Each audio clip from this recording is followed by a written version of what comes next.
The following documentary presents new developments in neuroscience and a solution to the many current unsolved problems in physics. While it keeps clear of metaphysical correlations and is solely focused on scientifically verifiable data, it also has philosophical repercussions pertaining to life, death, and the origin of the universe. Due to its many layers and density in presentation, it may require multiple viewings to fully comprehend its implications, even though considerable effort has been made to simplify the complex scientific concepts that are discussed. Furthermore, I would like to thank the author for allowing me to follow and report on his work, as he wanted to remain dedicated to his research and avoid becoming involved in its media coverage.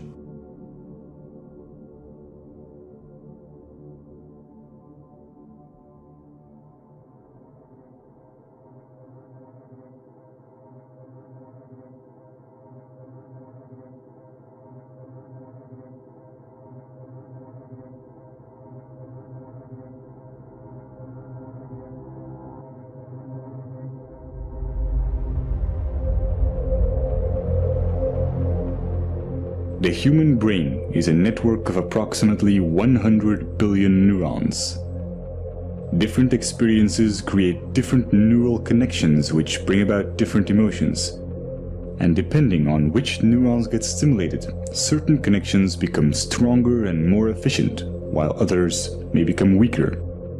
This is what's called neuroplasticity. Someone who trains to be a musician will create stronger neural connections that link the two hemispheres of the brain in order to be musically creative. Virtually any sort of talent or skill can be created through training. Rudiger Gamm, who was a self-admitted hopeless student, used to fail at basic math and went on to train his abilities and became a famous human calculator, capable of performing extremely complex mathematics. Rationality and emotional resilience work the same way. These are neural connections that can be strengthened. Whatever you are doing at any time, you are physically modifying your brain to become better at it. Since this is such a foundational mechanism of the brain, being self-aware can greatly enrich our life experience.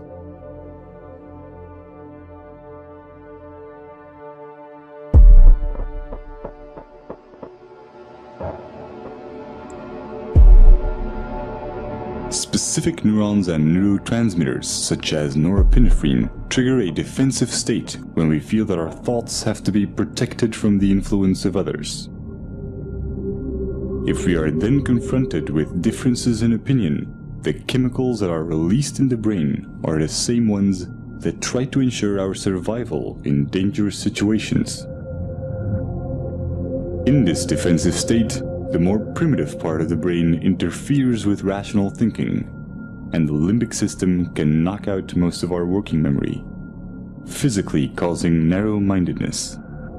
We see this in the politics of fear, in the strategy of poker players, or simply when someone is stubborn in a discussion. No matter how valuable an idea is, the brain has trouble processing it when it is in such a state.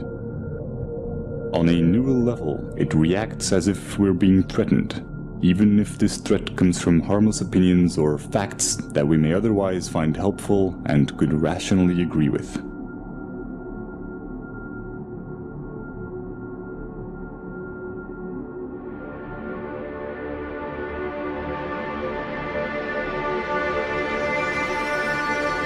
But when we express ourselves and our views are appreciated, these defense chemicals decrease in the brain, and dopamine neurotransmission activates the reward neurons, making us feel empowered and increasing our self-esteem. Our beliefs have a profound impact on our body chemistry. This is why placebos can be so effective. Self-esteem or self-belief is closely linked to the neurotransmitter serotonin. When the lack of it takes on severe proportions, it often leads to depression, self-destructive behavior, or even suicide. Social validation increases the levels of dopamine and serotonin in the brain, and allows us to let go of emotional fixations and become self-aware more easily.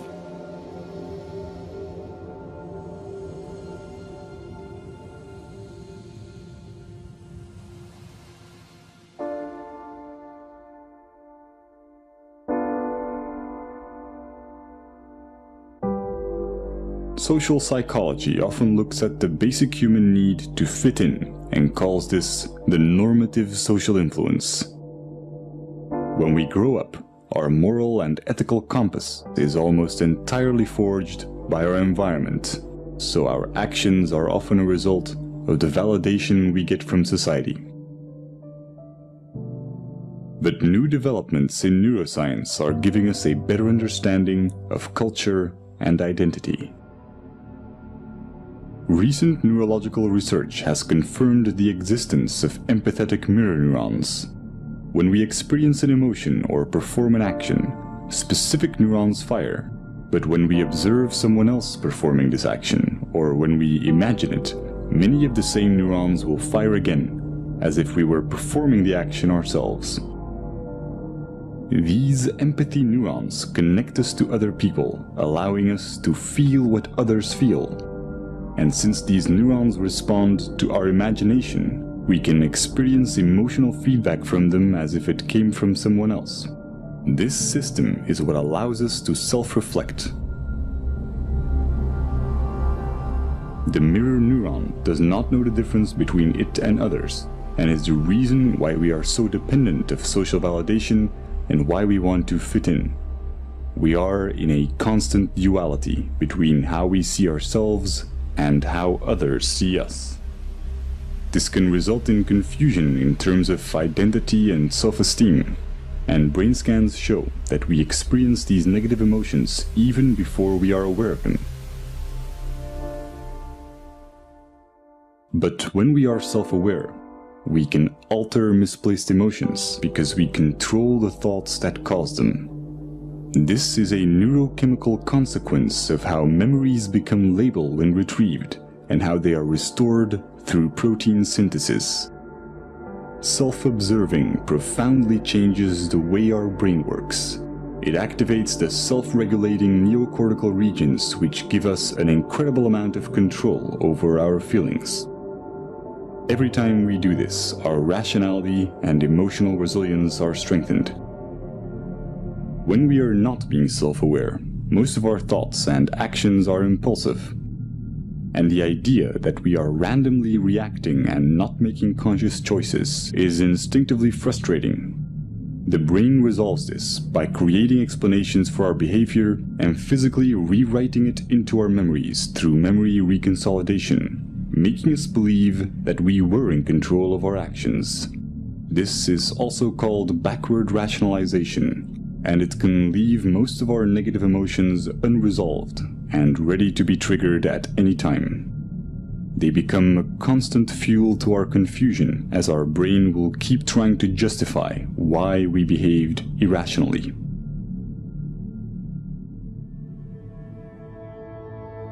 All this complex and almost schizophrenic subconscious behavior is the result of a vastly parallel distributed system in our brain. There is no specific center of consciousness. The appearance of a unity is in fact each of these separate circuits being enabled and being expressed at one particular moment in time. Our experiences are constantly changing our neural connections, physically altering the parallel system that is our consciousness.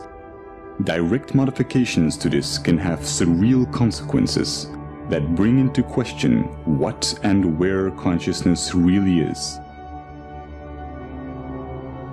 If your left cerebral hemisphere were to be disconnected from the right, as is the case in split brain patients, you would normally still be able to talk and think from the left hemisphere, while your right hemisphere would have very limited cognitive capacities. Your left brain will not miss the right part, even though this profoundly changes your perception. One consequence of this is that you can no longer describe the right half of someone's face, but you will never mention it. You will never see it as a problem or even realize that something has changed. Since this affects more than just your perception of the real world and also applies to your mental images, it is not just a sensory problem, but a fundamental change in your consciousness.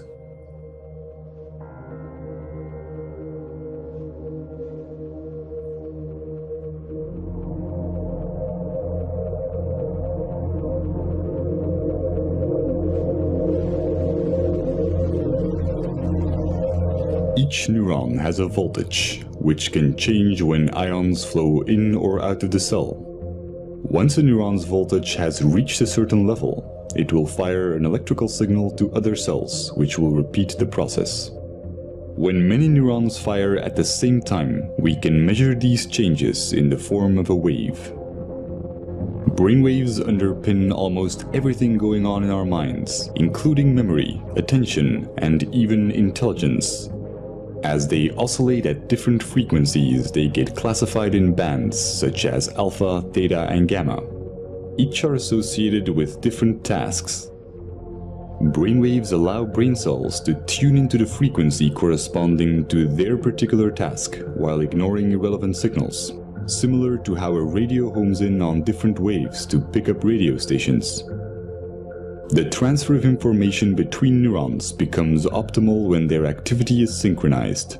This is the same reason why we experience cognitive dissonance, the frustration caused by simultaneously holding two contradictory ideas. Will is merely the drive to reduce dissonance between each of our active neural circuits. Evolution can be seen as the same process where nature tries to adapt or resonate with its environment.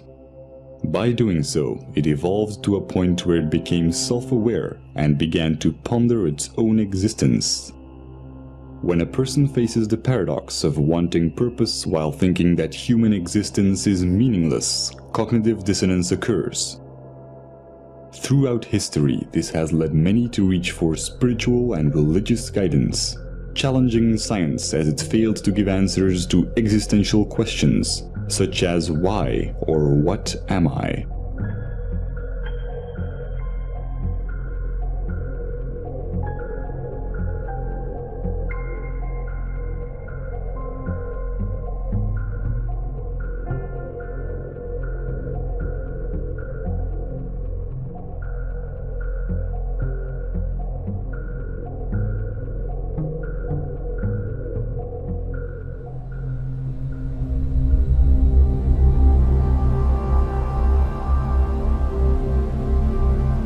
The left cerebral hemisphere is largely responsible for creating a coherent belief system in order to maintain a sense of continuity towards our lives. New experiences get folded into the pre-existing belief system. When they don't fit, they are simply denied. Counterbalancing this is the right cerebral hemisphere, which has the opposite tendency. Whereas the left hemisphere tries to preserve the model, the right hemisphere is constantly challenging the status quo. When the discrepant anomalies become too large, the right hemisphere forces a revision in our worldview. However, when our beliefs are too strong, the right hemisphere may not succeed in overriding our denial.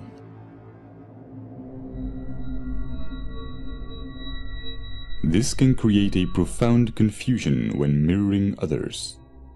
When the neural connections that physically define our belief system are not strongly developed or active, then our consciousness, the unity of all the separate active circuits at that moment, may consist mainly of activity related to our mirror neurons. Just as when we experience hunger, our consciousness consists mostly of other neural interactions for consuming food. This is not the result of some core self giving commands to different cerebral areas. All the different parts of the brain become active and inactive and interact without a core. Just as the pixels on a screen can express themselves as a recognizable image when in unity, the convergence of neural interaction expresses itself as consciousness. At every moment, we are in fact a different image, a different entity when mirroring, when hungry, when watching this video. Every second, we become different persons as we go through different states. When we use our mirror neurons to look at ourselves, we may construct the idea of identity. But if we do this with our scientific understandings, we see something completely different. The neural synergies that produce our oscillating consciousness go far beyond our own neurons. We are equally the result of cerebral hemispheres interacting electrochemically, as we are of the senses connecting our neurons to other neurons in our environment. Nothing is external. This is not a hypothetical philosophy. It is the basic property of mirror neurons, which allow us to understand ourselves through others. Seeing this neural activity as your own while excluding the environment would be a misconception. Our superorganismal features are also reflected in evolution, where our survival as primates relied on our collective abilities. Over time, the neocortical regions evolved to permit the modulation of primitive instincts and the overriding of hedonistic impulses for the benefit of the group. Our selfish genes have come to promote reciprocal social behaviors in superorganismal structures, effectively discarding the notion of survival of the fittest. The brain's neural activity resonates most coherently when there is no dissonance between these advanced new cerebral regions and the older, more primitive ones. What we traditionally call selfish tendencies is only a narrow interpretation of what self-serving behavior entails, wherein human characteristics are perceived through the flawed paradigm of identity, instead of through a scientific view on what we are, a momentary expression of an ever-changing unity with no center. The psychological consequences of this as an objective belief system allow self-awareness without attachment to the imagined self, causing dramatic increases in mental clarity, social conscience, self-regulation, and what's often described as being in the moment.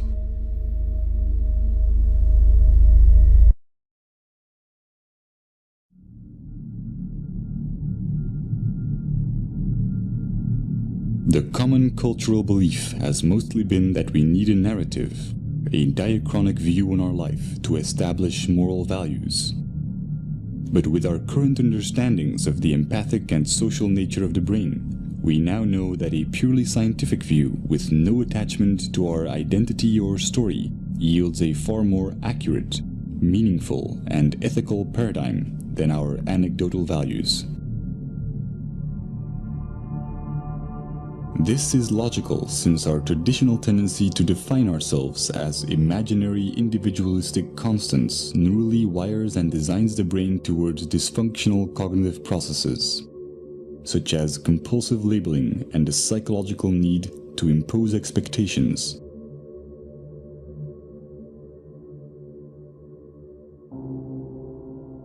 Practical labeling underpins all forms of interactions in our daily lives. But by psychologically labeling the self as internal and the environment as external, we constrain our own neurochemical processes and experience a diluted disconnection.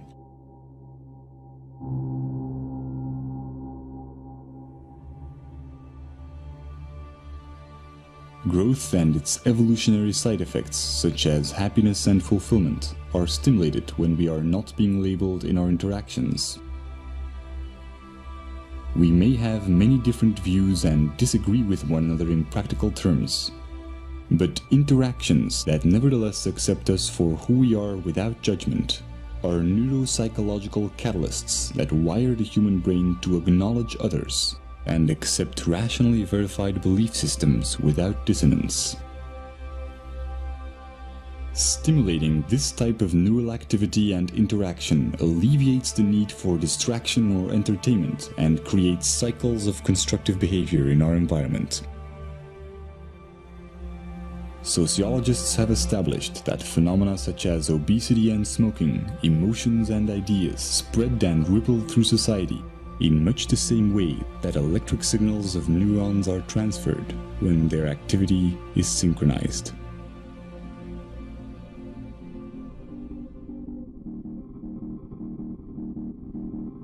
We are a global network of neurochemical reactions, and the self-amplifying cycle of acceptance and acknowledgement, sustained by the daily choices in our interactions, is the chain reaction that will ultimately define our collective ability to overcome imagined differences and look at life in the grand scheme of things.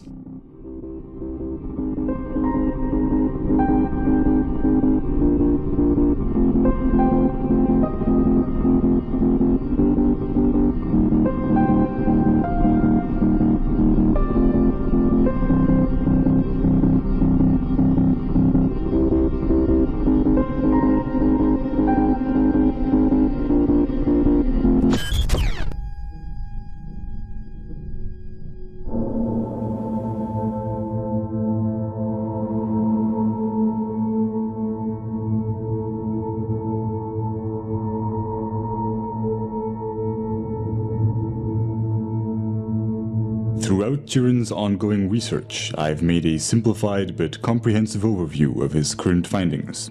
This is my interpretation of the first few months of his work on unifying quantum physics and relativity. While it may at times be difficult to follow due to the subject matter's complexity, it also has some philosophical implications which are addressed in the epilogue. Over the past century, many groundbreaking discoveries have led to scientific paradigm shifts in our understanding of the world. Einstein's theory of relativity revealed how time and space are the same fabric, while Niels Bohr's research helped us understand the building blocks of matter through quantum physics, a realm that only exists as an abstract physical description. Afterwards, Louis de Broglie discovered that all matter, and not just photons or electrons, has a quantized wave-particle duality.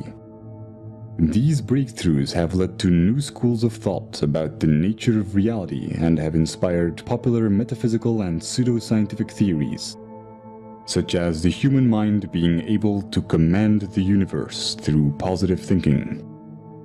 However attractive, these theories have no verifiable evidence and can slow down scientific progress.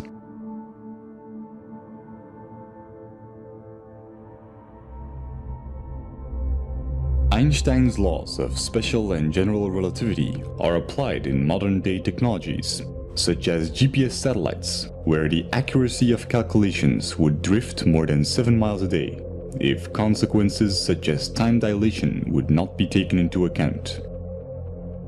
Time dilation is best illustrated by how moving clocks run slower. Other implications of relativity are length contraction, meaning that objects in motion decrease in length, and the relativity of simultaneity. It is impossible to say in an absolute sense whether two events occur at the same time when they are separated in space. Nothing can travel faster than the speed of light. This means that if a bar of 10 light seconds long would be pushed forward, it would take 10 seconds before the action can take place on the other side. Without this time interval of 10 seconds, the bar does not exist in its entirety.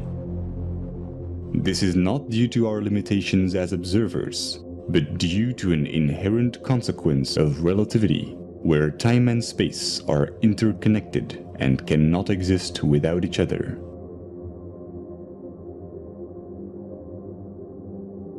Quantum physics provides a mathematical description of much of the wave-particle duality and interactions of energy and matter. It departs from classical physics primarily at the atomic and subatomic scales.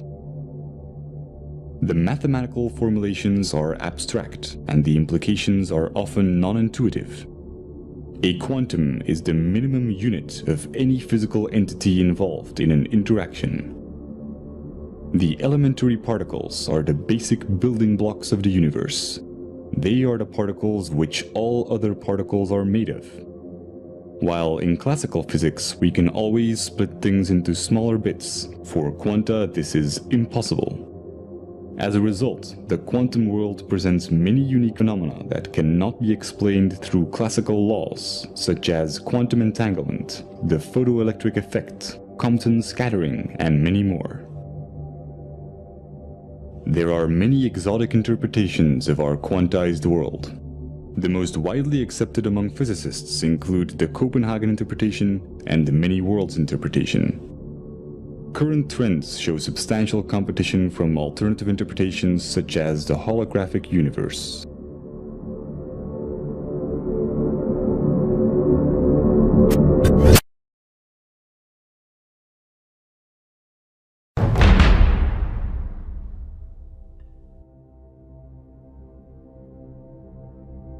While both quantum physics and Einstein's laws of relativity are essential to our scientific understandings of the universe, there are many unsolved scientific problems, and thus far, no unifying theory.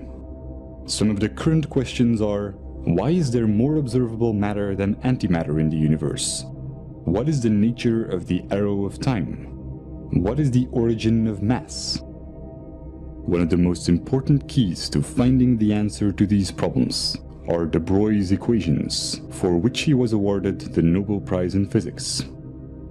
This formula shows how all matter has a wave-particle duality, meaning that there are moments in which it behaves as a wave, and others where it behaves as a particle. The formula combines Einstein's famous E is mc² equation with the quantized nature of energy. Experimental evidence includes the interference pattern of C60 fullerene molecules in a double-slit experiment.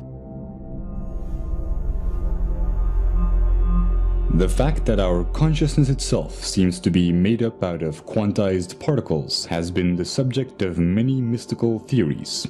And while the relation between quantum mechanics and consciousness is unlikely to be as magical as recent esoteric movies and literature claim, there is nevertheless a profound implication.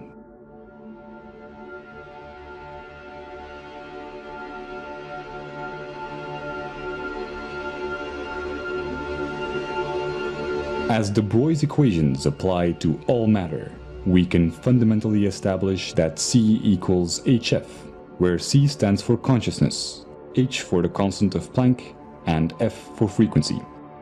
C is responsible for what we experience as the now, a quantized or minimum unit of an interaction. The sum of all moments C up till the current moment is what shapes our concept of life. This is not a philosophical or theoretical statement, but an inherent consequence of all matter and energy being quantized. The formula shows how life and death are abstract constructions of C. Another consequence of de Broglie's equations is that the rate at which matter or energy fluctuates and acts like a wave or a particle is relative to the frequency of the frame of reference. Increases in frequency due to velocity are relative to others and bring about phenomena such as time dilation. The underlying reason is the unaffected experience of time relative to the reference frame, where space and time are properties of quanta, and not the other way around.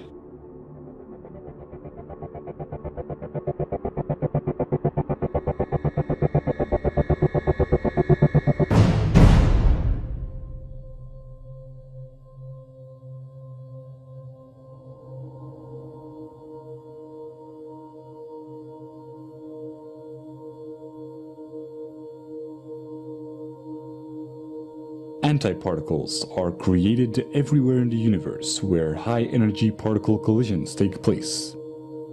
This process is artificially simulated in particle accelerators. When matter is created, antimatter is created simultaneously. Hence why the lack of antimatter in the universe is one of the biggest unsolved questions in physics to date. When we trap antiparticles through electromagnetic fields, we can study their properties. The quantum state of particles and antiparticles can be interchanged by applying the charge conjugation, parity, and time reversal operators.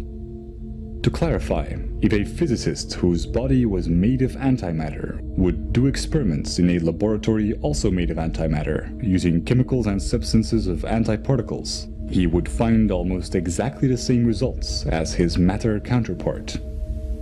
But when they would merge, immense energy would be released proportional to their mass. Very recently, Fermilab discovered how quanta such as mesons are switching 3 trillion times per second from matter to antimatter. When we study the universe from a quantized frame of reference C, we have to take into account all experimental evidence that applies to quanta. This includes how matter and antimatter are created simultaneously in particle accelerators, and how mesons switch back and forth between one and the other.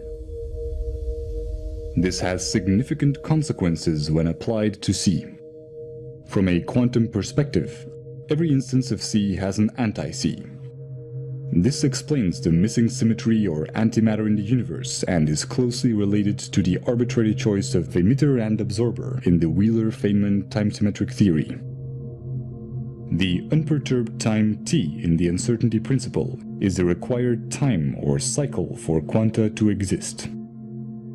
Similar as observed in mesons, our personal experience of time or interval of the current moment reaches its threshold when C is cancelled out by its anti-C. C's interpretation of this single self-annihilating moment is framed within an abstract arrow of time. If we then want to define interaction and look at the basic properties of the wave-particle duality of quanta, all interactions would consist of interference and resonance. But since this isn't enough to explain the fundamental forces, we are required to use different models. This includes the standard model, which mediates the dynamics of the known subatomic particles through force carriers, and Einstein's general relativity, which describes macroscopic phenomena such as the orbits of planets, which follow a curvature or ellipse in space and a helix in space-time.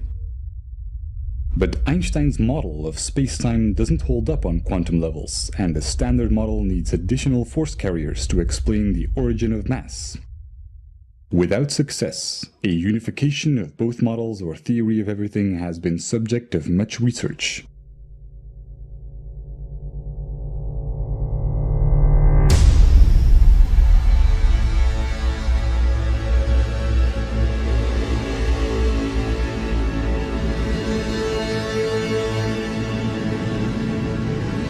Quantum mechanics is merely mathematical descriptions, and their practical implications are often counterintuitive.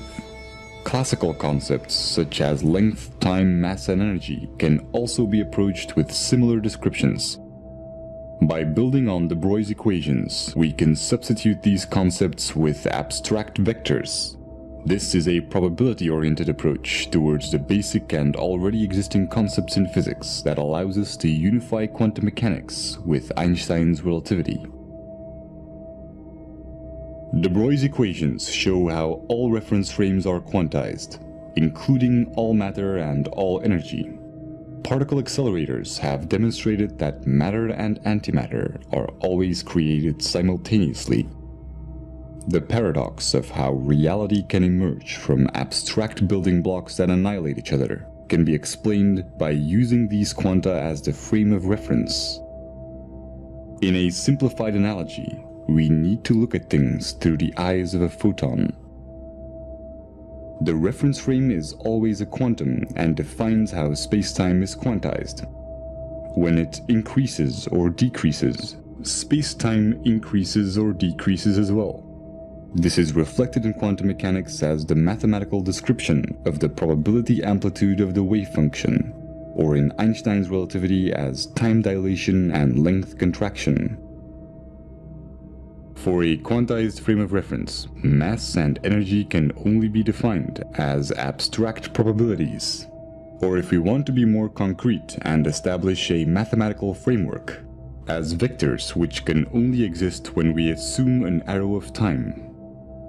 They can be derived as resonance and interference with the reference frame, which defines the minimum unit or spacetime constant c, equivalent to the constant of Planck in quantum mechanics. Experiments show how conversion of matter into energy through its antimatter brings about gamma rays with exact opposite momentum. What seems to be a conversion is the ratio between opposite vectors interpreted as distance and time, matter and antimatter, mass and energy, or interference and resonance within the abstract arrow of time of c. The sum of opposite vectors is always zero. This is the reason for the symmetry or conservation laws in physics, or why at the speed of c, time and space are zero due to length contraction and time dilation. A consequence is the Heisenberg uncertainty principle, which states that certain pairs of physical properties, such as position and momentum, cannot be known simultaneously to high precision. In a sense, a single particle is its own field. This does not explain our sense of continuity, where c cancels itself out within its own required interval.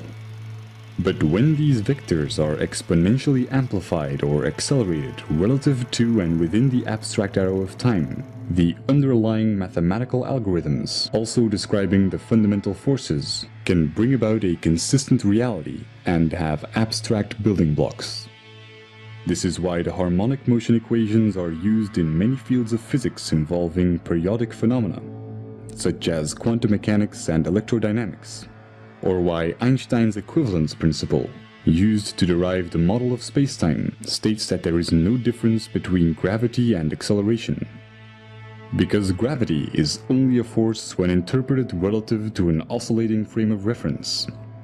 This can be illustrated with a logarithmic spiral curve being reduced to a helix curve by the reference frame, making objects spin and move in orbits.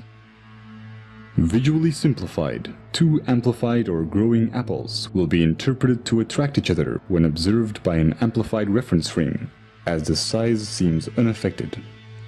The opposite occurs with interference. In a simplified analogy, the increase or decrease in the size of objects as we get closer or further away is determined by the shift in vectors of the reference frame, similar to how a radio homes in on different waves to pick up radio stations. This also applies to the influence of gravity. In essence, independently of any reference frame, there are no fundamental forces. All interactions within our abstract continuity can be mathematically derived through interference and resonance as long as the ever-changing and fluctuating minimum unit or quantum, being the frame of reference, is taken into account. Experimental evidence includes the unseen effect in the standard model, where we can see the force effect, but not the actual force carriers.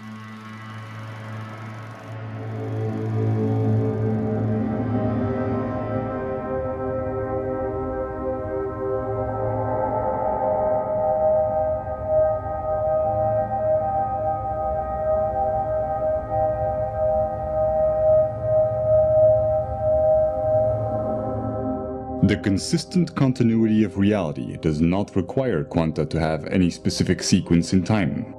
A quantum is not subject to any notion of space or time and can occupy all of its possible quantum states simultaneously. This is called quantum superposition and has been demonstrated in experiments such as the double-slit experiment or quantum teleportation, where every electron in the universe, for example, could be the exact same one.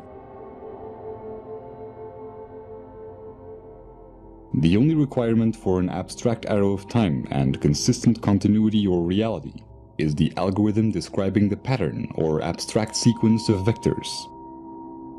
Since this continuity brings about our ability to be self-aware, it inherently makes us subject to its mathematical consequences, the fundamental laws of physics. Interaction is merely an interpretation of what is essentially an abstract pattern. This is why quantum mechanics can only provide mathematical descriptions, since it can only describe patterns within infinite probabilities. When a probability is expressed as C, The information necessary to describe the current moment or probability amplitude of C is also what embodies the arrow of time. The nature of the arrow of time is one of the biggest unsolved problems in physics and has been responsible for many new popular interpretations. The holographic principle, for example, a property of quantum gravity and string theories, theorizes how the entire universe can be seen as an information structure of only 2 dimensions.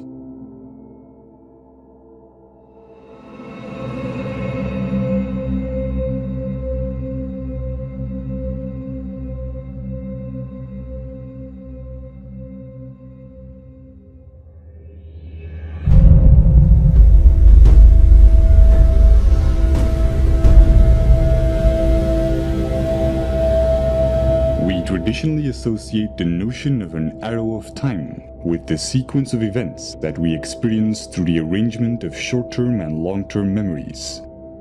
We can only have memories about the past and not about the future, and we've always assumed that this reflects the flow of time.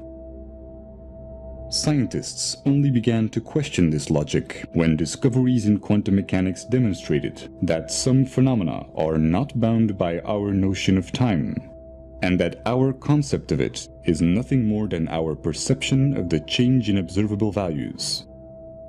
This is also reflected in time dilation and length contraction, which are part of the reason why Einstein established that time and space are the same fabric. In an absolute sense, the notion of time does not differ from the notion of distance.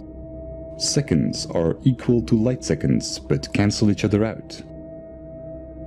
To clarify, with distance and time being each other's opposites, the passing of time can be interpreted as the distance that the hands of a clock travel as they move in a direction that is opposite to time. As they move forward in distance, they effectively travel backwards in what we would call time. This is also why any single separate minimum unit of experience is always instantly annihilated within a timeless now. This understanding sets the record straight between wave function collapse and quantum decoherence.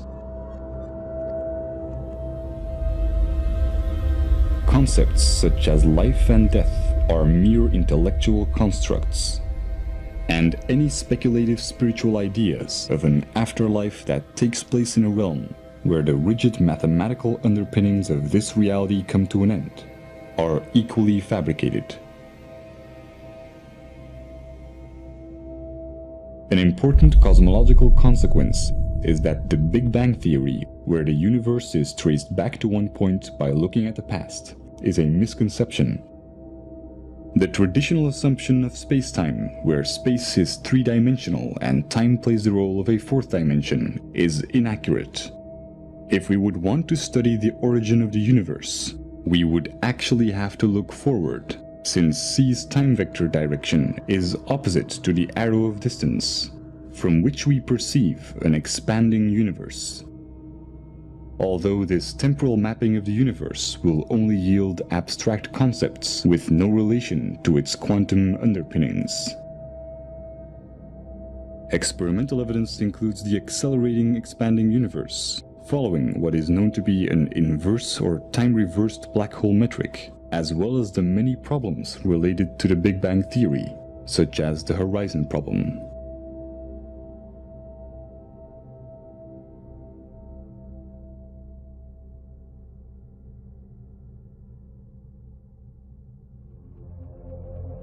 These derivations could bring up questions about free will, since awareness seems to only take place after the action within our perception of time. Most neurological investigations that have shed light on this question show that action is indeed taken before becoming conscious of it. But a deterministic point of view is based on an erroneous concept of time, as is illustrated by the mathematical probability descriptions in quantum mechanics. These understandings will be relevant for future neurological research, since they show how any neural circuit is a vector with direction, underpinning cognitive dissonance and interference or resonance within C. The ability to understand and consciously alter these directions, acquired through billions of years of evolution, confirms how important our belief systems are in expanding our awareness, and how they affect our working memory, which is responsible for the extent to which we can make connections and for the neural processes that create meaning. It also explains how artificial awareness will require a network of independent processors instead of a linear sequence of complex algorithms.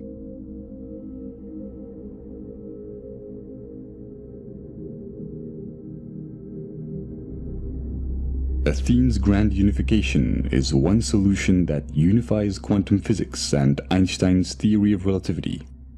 While it answers many problems in physics, such as the ones listed here, it is my limited interpretation of his first months of scientific research. Whatever the outcome, it is clear that we have entered an era where science is open to everyone. And if we can preserve unfiltered access to a neutral internet, we can test the validity of our ideas. We can enhance our imagination by making new correlations, and we can be part of the evolution of our understandings of the universe and of the mind.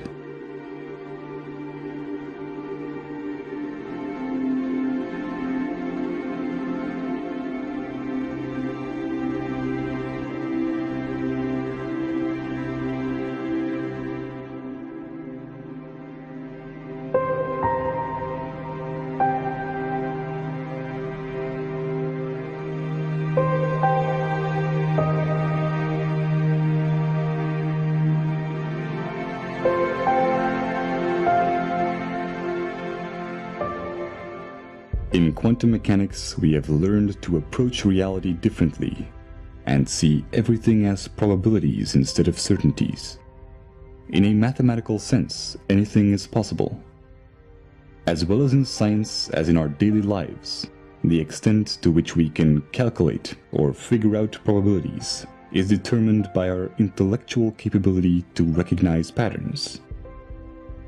The less biased we are, the clearer we can identify these patterns and base our actions on reasonable probabilities. Since it's in the very nature of our brain's left hemisphere to deny ideas that do not fit into our current paradigm, the more attached we are to a belief system, the less able we are to make conscious choices for ourselves. But by observing this process, we expand our awareness and enhance our free will. It is said that wisdom comes with age, but with openness and skepticism, the key principles of the scientific method. We don't need decades of trial and error to sort out which of our convictions may be improbable. The question is not whether our beliefs are right or wrong, but whether or not being emotionally attached to them is more or less likely going to benefit us. There is no such thing as a free choice while being emotionally attached to a belief system. The moment we are self-aware enough to realize this, we can truly work together to figure out the real odds of what will benefit us the most.